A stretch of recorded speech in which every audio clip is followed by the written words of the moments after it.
Halo semuanya, kenalin nama gue Muhammad Hanif Rahman.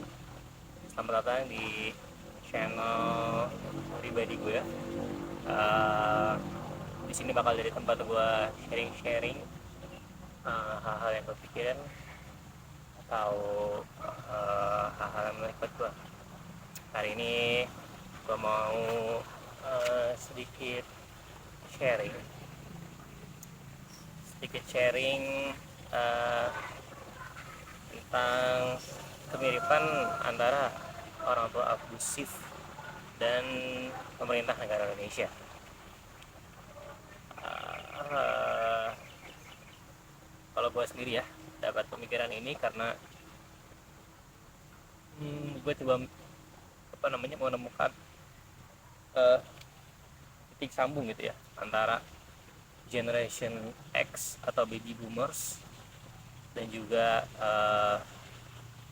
ya rata-rata usia-usia generasi yang menempati posisi pemerintah gitu.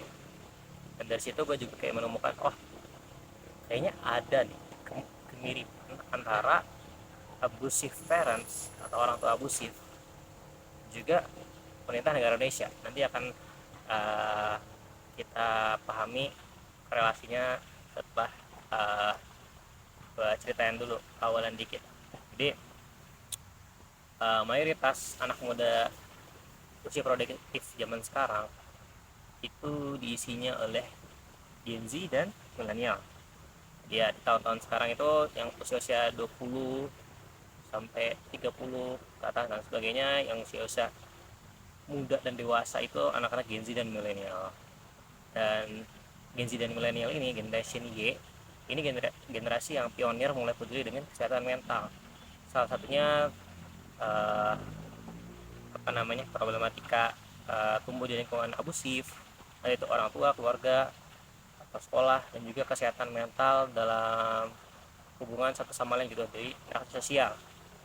Dan setelah amati banyak kemiripan antara perilaku orang tua yang abusif dengan otoritas pemerintah di Indonesia di awal pemerintahan sampai sekarang pun masih kerasa gitu. Eh, sifat-sifat sifat atau perilaku abusifnya. Oke, rata-rata mungkin kita semua belajar di buku sejarah kalau Indonesia itu merdeka pada 17 Agustus 1945. Tapi yang masih jarang dibahas adalah kalau misalkan eh, di momen proklamasi kemerdekaan itu Indonesia itu belum jadi negara yang seutuhnya. Jadi eh, bukan 17 Agustus proklamasi belum langsung jadi Indonesia yang jadi gitu. Itu eh, apa namanya belum nggak kayak gitu gitu ternyata. Nyatanya banyak banget PR kayak ibaratnya kayak kalau misalkan dilihat sisi lihat sejarahnya yang mungkin nggak dibahas di buku-buku, itu Indonesia tuh kayak apa namanya, cuman sekelompok orang yang uh, pura-pura punya pemerintahan gitu, pura-pura udah jadi negara, padahal kalau dipikir-pikir ini nggak make sense gitu dibilang jadi negara gitu.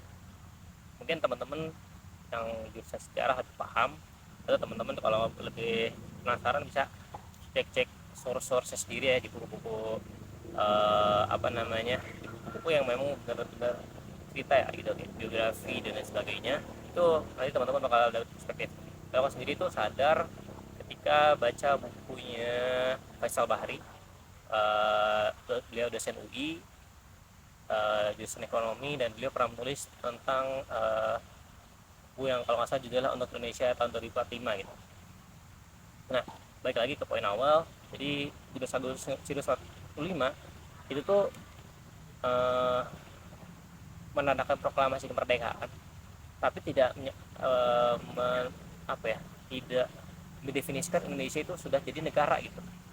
Itu ternyata dua hal yang berbeda teman-teman. Baru gue sadari di umur 22 tahun 22 tahun ini. Nah,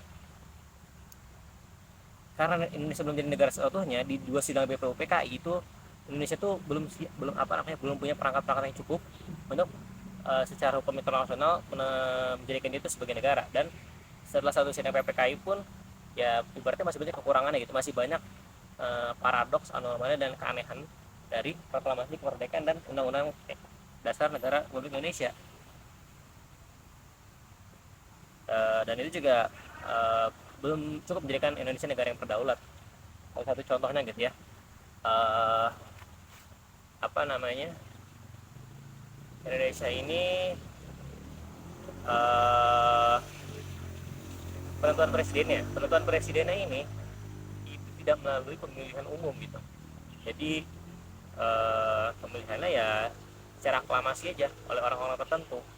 Dan ini tuh kalau dipikir-pikir lagi itu tuh aneh gitu, mana ada orang segelintir orang menentukan pemerintahan nya gitu tanpa bawa. Jadi ya Soekarno nggak dipilih oleh ya minimal dari golongan-golongan pemuda Indonesia gitu ya, dari seluruh Nusantara gitu, memilih Soekarno eh, nggak melalui proses itu gitu. Jadi lebih kayak ya dipercepat aja gitu, karena kebetulan Presiden Soekarno itu ketua PPKI, jadi lebih ibaratnya ya lebih motong waktu lah, memudahkan.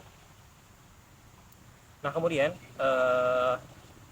karena situasinya memang situasinya juga tidak mendukung gitu, tidak ada pilihan lain, golongan muda mengingatkan golongan tua kalau misalkan ya kalau misalkan kita nggak sekarang ya belum tentu besok tuh bisa gitu, mendingan mendingan sekarang atau hari ini atau secepatnya gitu. Jadi ya yang penting mau nggak mau suka nggak suka mendingan Indonesia tetap jalanin aja dulu ya. Kalau dipikir-pikir oke, ini tuh juga banyak gitu ditemuin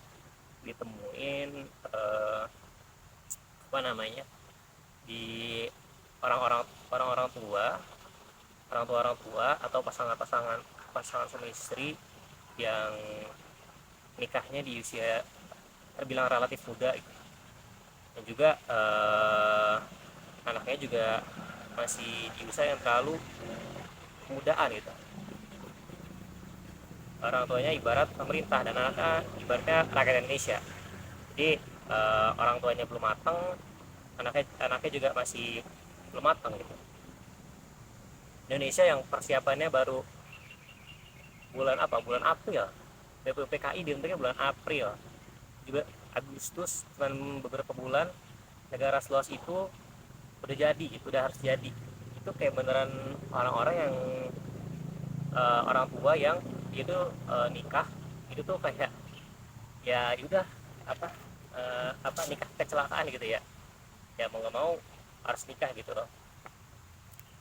Ya ini tidak membahas apa namanya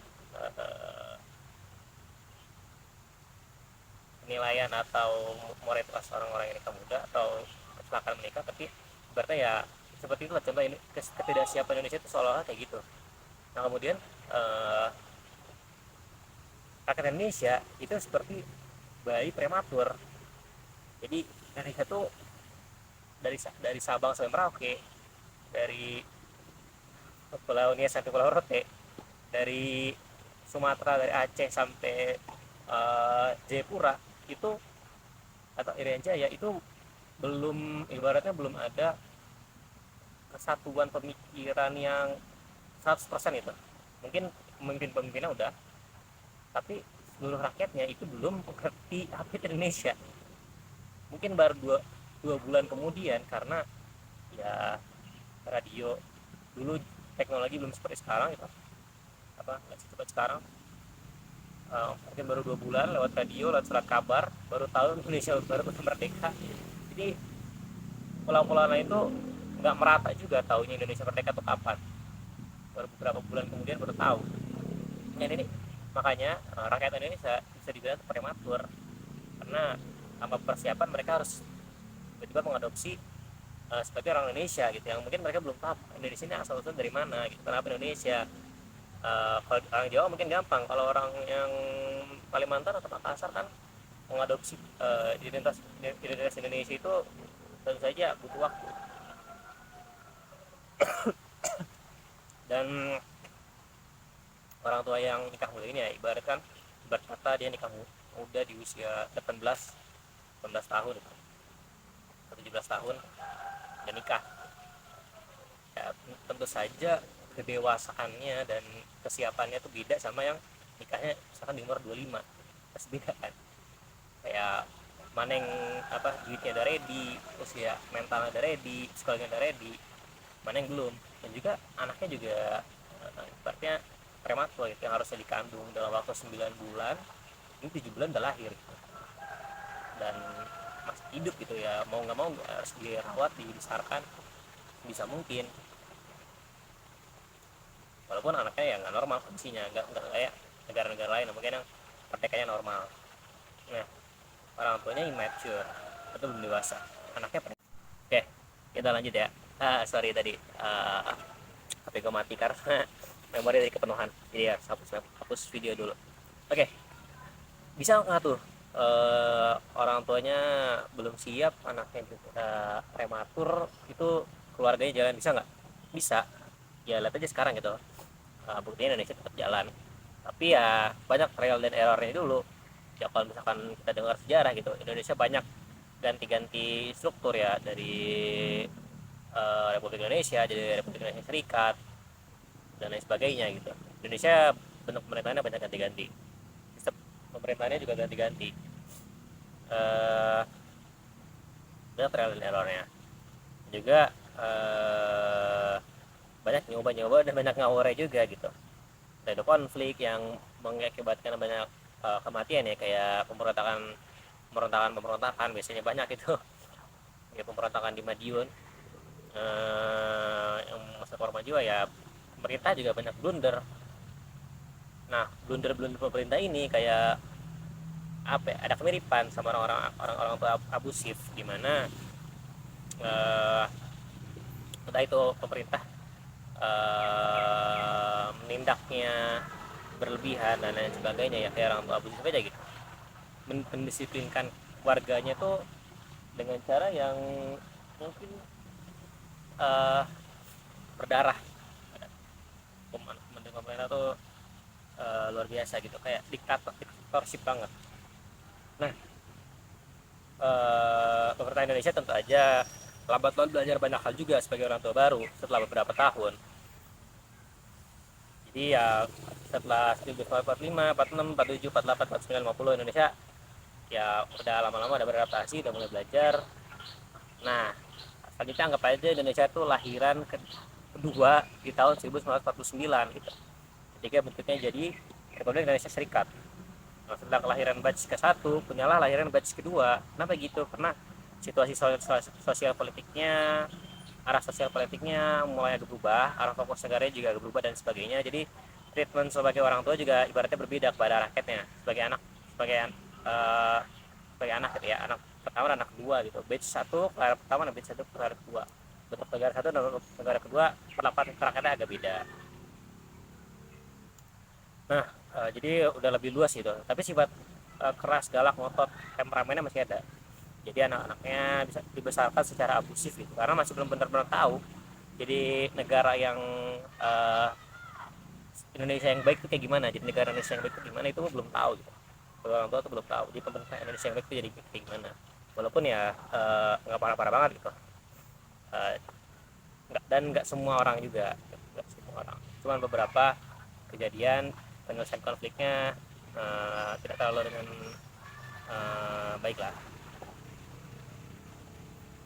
Nah, entah itu anak-anaknya atau warga-warganya dibohongi, ditakut-takutin, dikekang, dipermalukan atau direndahkan harga dirinya. Jadi gaslighting dan playing victim, manipulasi, itu bentuk-bentuk orang tua abusif yang sering ditemukan itu. Mungkin gak cuma hukuman keras aja, tapi juga kontrol intelektualnya juga banyak gitu. Jadi ya gaslighting gitu, kayak partai-partai rakyat Indonesia itu kayak di hak-haknya itu dikontrol, dikekang dan sebagainya. Jadi perlakuannya ya belum manusiawi lah gitu. Sebagai orang tua masih mau menang sendiri sebagai pemerintah gitu, padahal ya kan negara demokrasi, rakyat jadi pemerintahnya gitu. Tapi kok cuma segelintir orang aja yang kontrol. Nah, itu kalau teman-teman baca buku-buku sejarah itu bisa ditemuin gitu bentuk-bentuknya, cuman memang agak ditutup-tutupi di buku sekolah yang dipelajarin di sekolah gitu, di buku kurikulum sekolah ya sejarahnya nggak terlalu dibahas. Nah, lambat tahun ya Indonesia bertambah umur, nambah anak juga gitu kan, banyak generasi baru, banyak misalkan kalau Indonesia baru, terus juga makin matang dari dewasa lah sebagai pemerintah, tapi makin kolot juga gitu, makin batu makin kolot.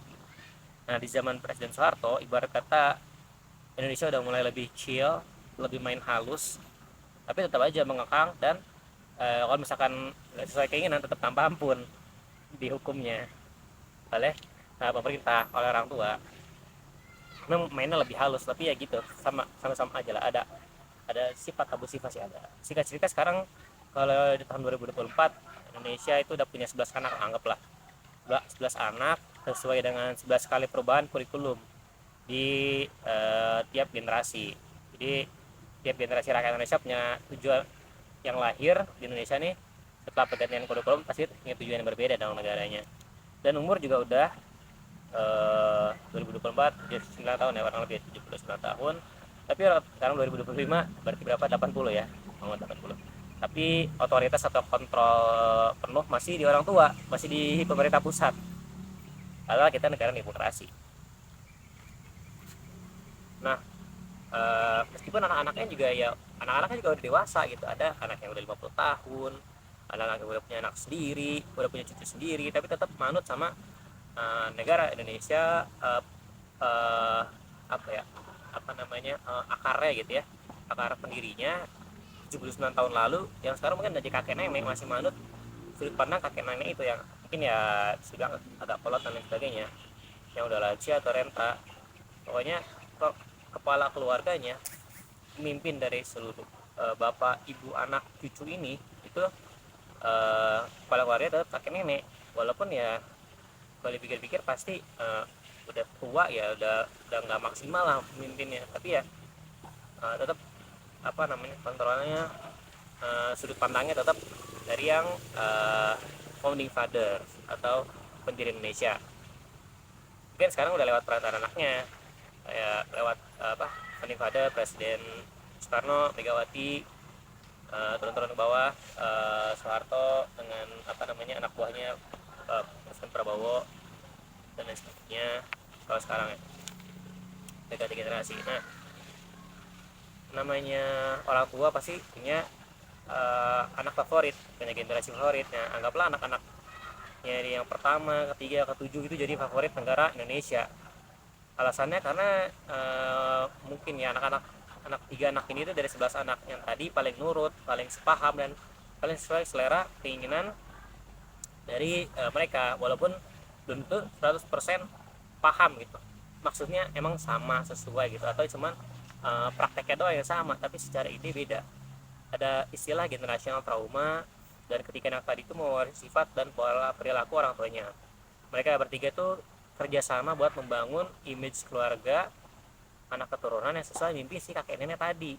Pastinya banyak konflik dong, karena keinginan keluarga pasti beda-beda setiap individu di keluarga, dan semakin besar anggota keluarganya juga, dan kamu cocok dengan kebutuhan tiap anggota keluarga, jadilah keluarganya ini toksik gitu, keluarga Indonesia ini toksik dan sering pengen pisah mungkin ya, ya seperti di Aceh atau di Papua dan juga di Timor. Dan bisa dipahami juga dan tidak bisa disalahkan keinginan-keinginan yang muncul seperti itu, karena apa namanya, keluarga ini ya makin beragam gitu. Dan kalau misalnya hidup satap dengan orang yang perilakunya seperti itu, pasti kita pun pengen pindah rumah gitu ya kan. Kalau misalkan ada orang yang ngakang-ngakang hidup kita kan, pasti kita lama-lama jengah juga, pengen hidup sendiri, pengen punya rumah sendiri dan bisa ngatur diri sendiri, bangun keluarga sendiri juga. Nah, kira-kira di Indonesia banyak warganya yang kayak gitu, banyak. Sisi positifnya memang perasaan kekeluarganya masih ada gitu kan. Indonesia walaupun banyak konflik tapi ya tetap masih merasa Bhinneka Tunggal Ika.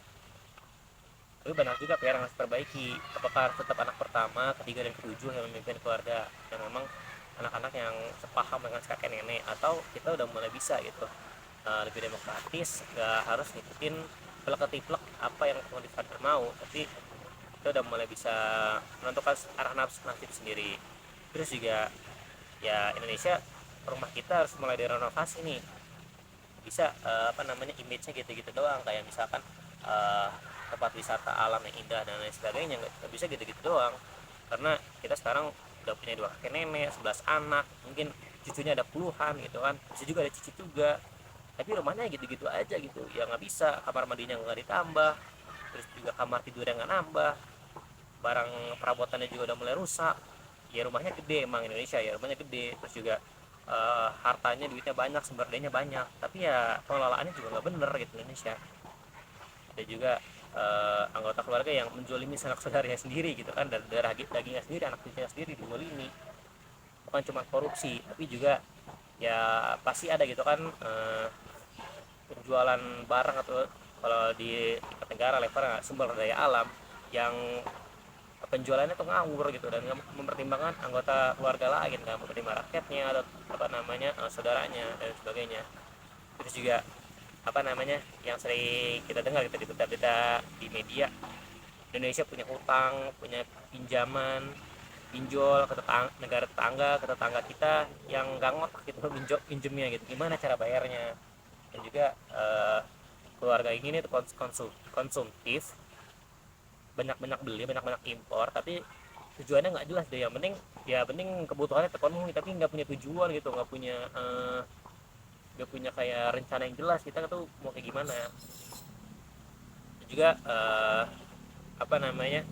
Indonesia misalkan punya tenaga kerja asing, punya pembantu diperlakukan semena-mena, dan juga tenaga kerja asing pembantu yang diperlakukan diistimewakan. Ada juga malah anaknya sendiri, rakyatnya sendiri yang dianggap sebagai pembantu, sebagai budak, bukan sebagai individu merdeka. Jadi kayak ibaratnya dalam keluarga tuh ada punya pembantu yang diistimewakan gitu kan, ada pembantu yang disemena-menakan, kayak budak. Ada juga anaknya sendiri diperbudak gitu, dikontrol, disuruh-suruh, nggak dikasih imbalan dan lain sebagainya, kayak nggak punya kemerdekaan. Nah juga ada juga perselingkuhan gitu di antara anggota keluarga, kagak ada habisnya pokoknya dosa negara kita. Jadi ya sebetulnya uh, Indonesia ini keluarga kita, keluarga orang Indonesia itu miniatur negaranya sendiri. Masalah-masalah yang ada di level keluarga itu ada ada sinonimnya gitu di level pemerintahan. Terus Indonesia harus gimana? Fokus saja gitu. Ya sama aja kalau misalkan ada orang broken home atau survivor abuse, ya nggak bisa gitu, kita nggak bisa diem aja, nggak bisa fokus saja. Ada hal yang pro dan kontra dibenahi di keluarga kita. uh, apa namanya Pertama cari tahu dulu, kenali seperti apa kakek nenek kita, pahamin kenapa mereka dulu bertindak kayak gitu, kenapa kakek nenek kita dulu kayak gitu sih, apa keputusannya. Cari hikmahnya, cari pelajarannya. Orang yang nggak tahu sejarah pendahulunya, orang-orang yang nggak tahu sejarah, nggak tahu cerita orang pendahulunya, itu bakal dikutuk mengalami atau melakukan hal-hal yang sama seperti pendahulunya, jadi kayak ngulang-ngulang kesalahan yang sama. Jadi ya kita sebagai orang Indonesia nggak boleh malas belajar sejarah, harus tahu kita ini siapa, kakek nenek kita itu siapa. Dan semua orang dalam keluarga juga harus paham identitas identitas masing-masing diri sendiri dalam keluarga, itu posisi masing-masing dan perannya apa. Nah kalau udah mulai kenal diri sendiri, udah mulai tahu posisi diri sendiri, entah itu sebagai sepupu, sebagai anak, sebagai orang tua, sebagai kakak, sebagai adik, itu kita bakal lebih tahu gitu, bakal lambat laun ya kemageran kita sebagai anak muda, sebagai anak-anak, kegabutan kita itu bakal mulai berkurang. Yang kita bakal malu buat nganggur karena ya kita udah mulai paham gitu posisi kita sebagai apa, bakal benci kecurangan, bakal malu korupsi, bakal muncul rasa kepemilikan dan tanggung jawab di keluarga kita. Nah kita terus ya itu dia harus ada cinta yang tulus kepada keluarga kita, keluarga baik keluarga inti kita ya, dan keluarga Indonesia gitu. Dan juga tanpa pamrih lebih dari siapapun. Nah kemudian yang ketiga, kepemimpinan keluarga atau politik dinasti. Jangan sampai yang memimpin keluarga itu berdasarkan apa yang paling identik dengan kakek nenek kita. Jangan ya yang memimpin ya orang-orang yang mungkin dekat dengan tokoh-tokoh sejarah gitu. Jangan itu aja, jangan feodal, harus siapa yang mimpin keluarga harus sesuai yang bisa menjawab kebutuhan keluarga, dan ini nggak bisa dilakukan kalau nomor satu dan nomor dua belum tuntas duluan. Karena tadi kan kebutuhan diketahui soalnya kita udah kenal jadi kita siapa dong. Nah itu kan berarti nomor dua. Nah kalau nomor dua, kalau kita kenal diri kita sendiri, nggak bakal ketemu kalau misalnya kita nggak tahu kakek kita siapa gitu, nggak bakalan 100% taunya. Makanya nomor satu dulu, pelajari sejarah dulu. Belajar sejarah itu bukan menghafal sejarah ya, bukan tahu fakta sejarah, tapi tahu hikmah sejarah, tahu apa yang terjadi di sejarah, dan kita tidak bisa memperbaiki kekurangan kesalahannya. Nah terakhir, kalau misalkan 1 2 3 selesai, ya jangan lupa minta tolong tetangga, minta tolong orang lain, minta tolong teman, keluarga, kolega, itu nggak apa-apa. Sama kayak orang-orang yang terapi ya, minta tolong bantuan orang lain di luar keluarga, itu nggak apa-apa. Dan semuanya sesuaikan di keluarga sendiri. Tapi nomor 1 2 3 itu harus selesai duluan. Karena kalau 1 2 3 nggak selesai duluan, itu nggak sesuai urutan juga, ya bakalan lebih rumit lah untuk sembuhnya. Jadi sebagai penutup ya teman-teman ya, gue ingat sendiri gitu, kalau misalkan hal ini tuh udah sempat disinyalir oleh Rasulullah SAW bahwa pemimpin itu cerminan rakyatnya. Jadi ya kalau misalkan rakyatnya banyak keluarga-keluarga yang broken, maka kita sebagai negara juga bakal broken. Kalau misalkan di kehidupan bertetangga kita hancur, itu kita bakal sama negara tetangga pun hancur, dan kita bakal terima-terima aja. Makanya kalau misalkan kita mau lihat presiden kita, menteri kita, anggota DPR kita itu lebih baik, itu keluarga kita sendiri yang diperbaiki. Ya keluarga orang lain memang bagusnya juga diperbaiki, tapi ya mulailah dari keluarga sendiri dulu gitu. Itu bakal jadi fondasi yang kuat, dan kalau misalkan itu jadi gerakan kolektif, ya lebih bagus lagi. Makanya harus mulai melakukan sesuatu aksi dari yang paling kecil yang kita sanggup di lingkup kemampuan kita gitu. Gak usah mikirin hal-hal yang besar dulu, karena nanti kita terjebak persepsi bahwa kita harus menyelesaikan masalah kalau misalkan udah jadi menteri gitu, udah jadi anggota DPR baru sih kita menyelesaikan masalah. Padahal banyak masalah yang mungkin bisa selesai, masalah anggota keluarga kita, misalkan anggota keluarga kita banyak kebutuhan ekonomi dan sebagainya, masalah ini bisa selesai lebih cepat kalau misalkan kita fokus sama keluarga kita sendiri dulu. Nggak mesti nunggu bantuan pemerintah dan lain sebagainya, nggak mesti. Dan itu juga bisa mengurangi ketergantungan kita sama eksternal gitu. Kita lebih jadi mandiri, kita lebih kuat, kita lebih berdaya, lebih berdaulat, lebih merdeka. Jadi ya menurut gue kurang lebih kayak gitu. Kalau misalkan teman-teman mau Indonesia lebih baik, maka cobalah teman-teman membangun keluarga yang sehat itu, keluarga yang modelnya baik gitu teman-teman. Di menurut gue dari cukup sekian, sampai ketemu di video selanjutnya. Mungkin nanti gue akan lebih membahas lagi perihal ini. Jangan lupa like, comment, subscribe ya, dan share juga. Oke, terima kasih, sampai jumpa. Assalamualaikum warahmatullahi wabarakatuh.